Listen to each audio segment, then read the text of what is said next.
lalagyan ko ng muskat. Minamash ko na ng tinidor.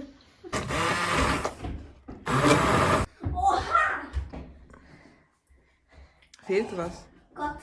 Schmeckt. Good morning! Kagigising lang namin. Gagawa ako ngayon ng Hello! Hello! Si Liam. Gagawa ako ngayon ng kalabasa bread.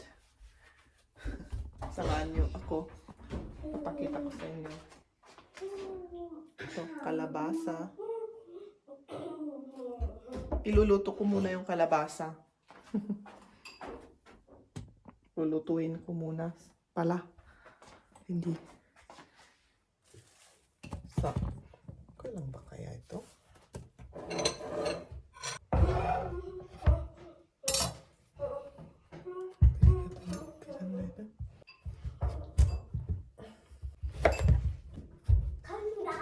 Okay. Kahit hindi maganda yung mga iwa ko kasi mamamash rin. Ang tigas. Ang tigas yung kalabasa. Kailangan ko ng 300 grams na kalabasa. Ganito lang pala. Ito lang kailangan, oh. Maliit lang. First time ko kasi gumawa ng kalabasa bread. Lutuin natin sa tubig. Lutuin daw sa tubig kasi. Tignan ko nga kapag kahit palpak, pakita ko sa inyo ah. Pero hindi naman siguro.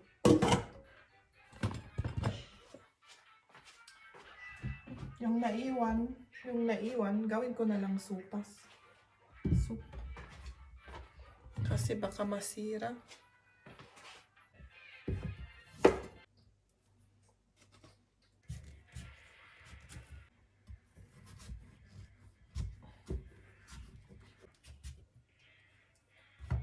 Luto na yung kalabasa. Alisin na natin yung tubig.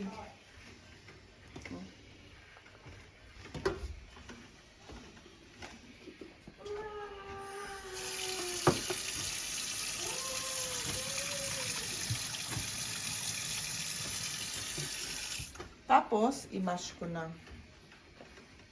I-mash natin. Minamash ko na ng tinidor. Pwede rin pala kapag lutong-luto. Okay lang, parang patatas rin. Na-i-mash. Lagyan na natin ng gatas. Ito yung mash na ano, oh. Nilagay ko na dito sa ibang bowl. Tapos 125 na gatas.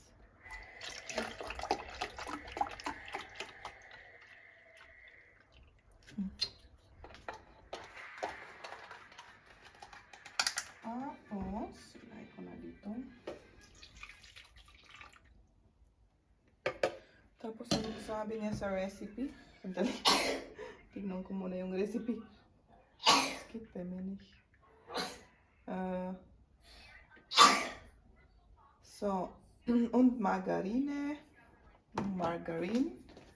Ito. Isang kutsara.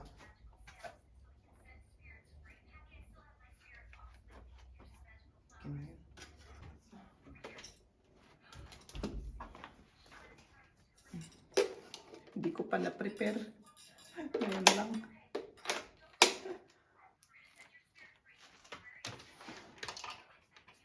Ngayon natin. Okay. Agparsyak siguro dito. Magsulo.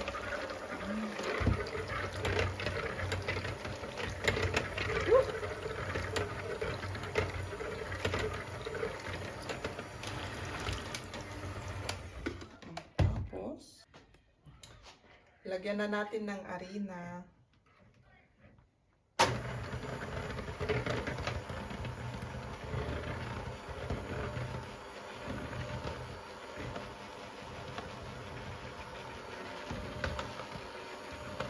Tapos lagyan ko na ng 2 kutsara asukal.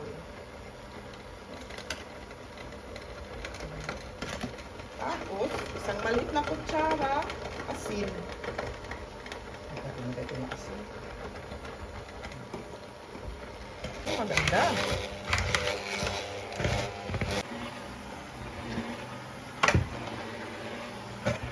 Ito na yung dough ng tinapay, oh. Ang ganda.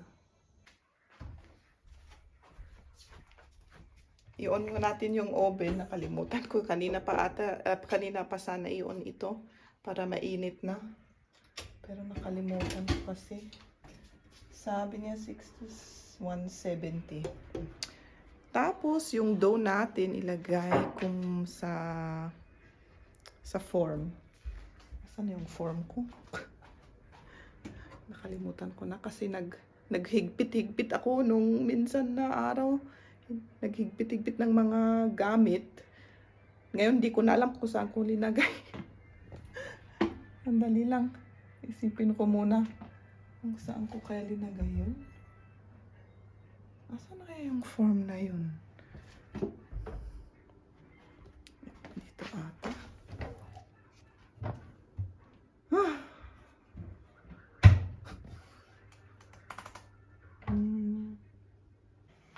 Nahanapan ko na.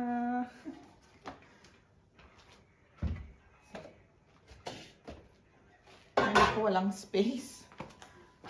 Puno-puno.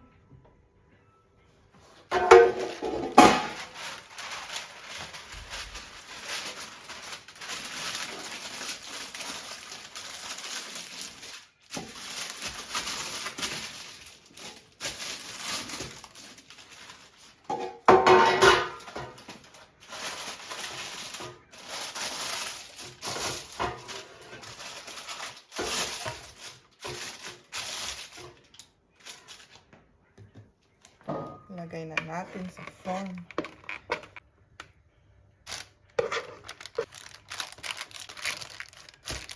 Ito, lagay na natin dito. Hirap pala kapag isang kamay lang.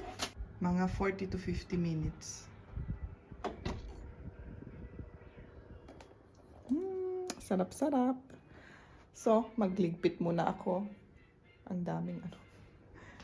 Ilagay ko na dito yung camera para panuorin niyo ako na magligpit.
Nagra-rise na yung aking bread.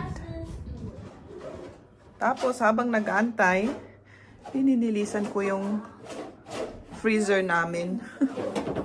Kasi masyadong nang nag-ice. Ano yan? Ito yung ice. Grabe na. Kaya i-defrost ko, no? Kasi baka maano sa kuryente kapag makapal ang ice.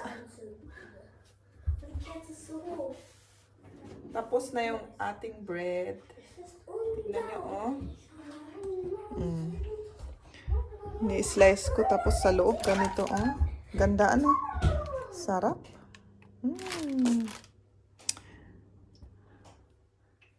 Palamigin muna natin. Sata natin tikman. Liam, mas tumiti rulo. So,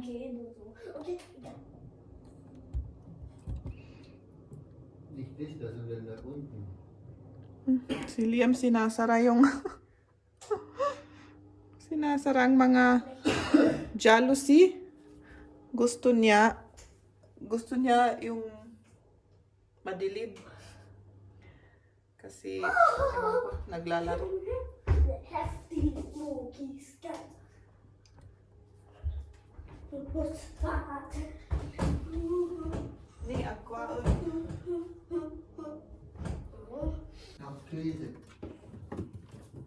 Tigas pa yung ice. Ang tagal mag-defrost. Gusto ko kasi matapos. Ang tagal-tagal. Was macht man da? Na-slice ko na yung tinapay. Tikman nga natin. Sarap. Mainit pa. Medyo matamis. Sarap. So yung Awa. naiwan na kalabasa, gawin ko ng sopas para hindi sayang kasi baka masira. O ako ng bawang dito sa olive oil. Tapos ilagay ko na yung yung kalabasa.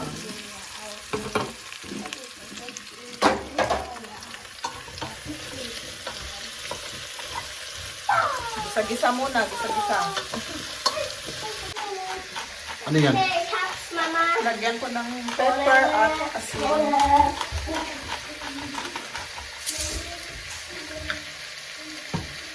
Lagyan ko sana ng coconut milk pero nawalan na ako ng coconut milk. Kaya ibang cream na lang. Ewan ko kung anong ilagay kong cream.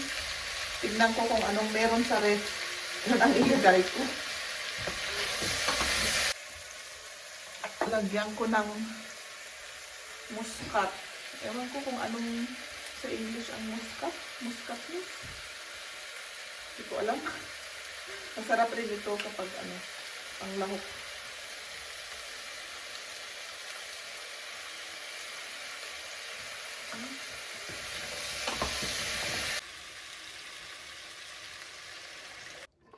Linagyan ko na ng gatas kasi wala akong coconut milk. Yung coconut milk yung talaga mas masarap.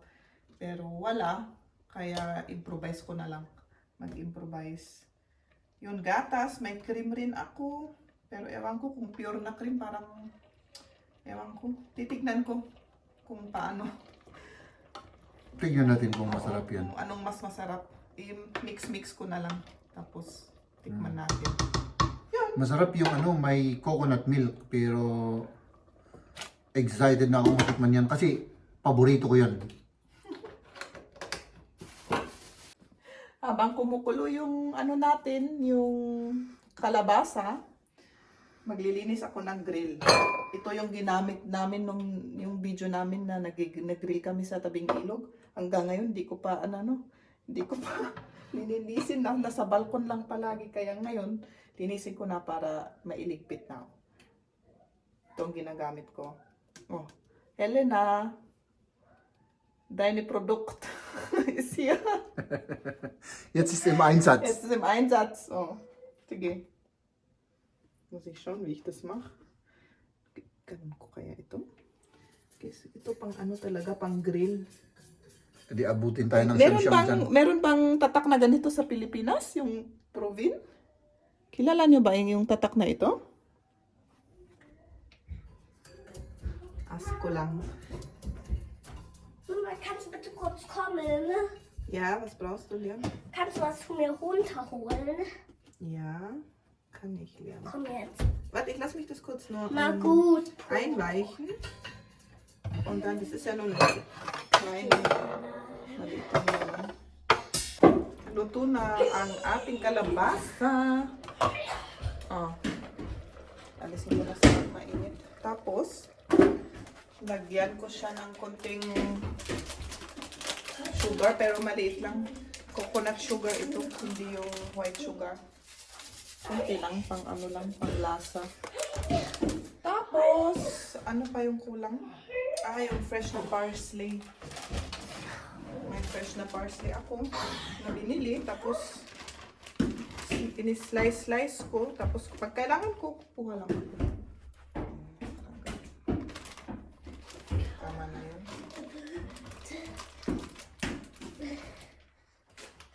Kamay ko. Basta. Tapos i-mash na natin dito sa may ano. Yan, silid mo.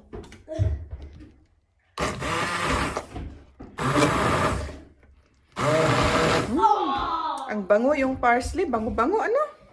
Maamoy talaga.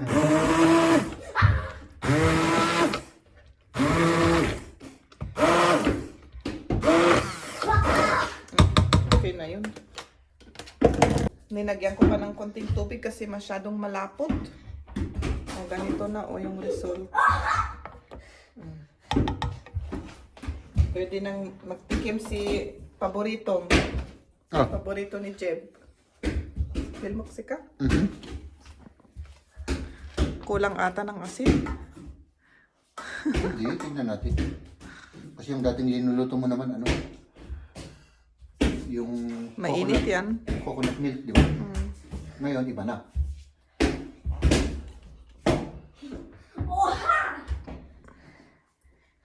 Fehlt was. Gott.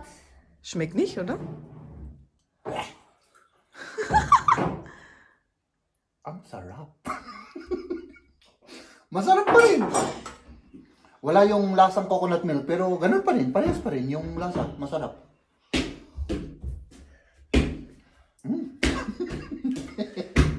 Hanya kurang asin? Nein. Jingik Gusto na ito? muskat? Ja, maramanan. Maramanan. Yeah. Ito yung linagay ko na alam nyo kung anong English nito.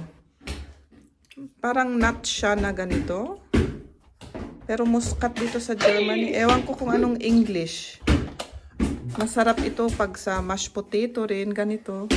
Yun ang linilagay namin. Ayan. Kain na. Tingnan natin kung di ay. Yung sopas na ganito. Kalabasa sopas. Tapos may kalabasa bread.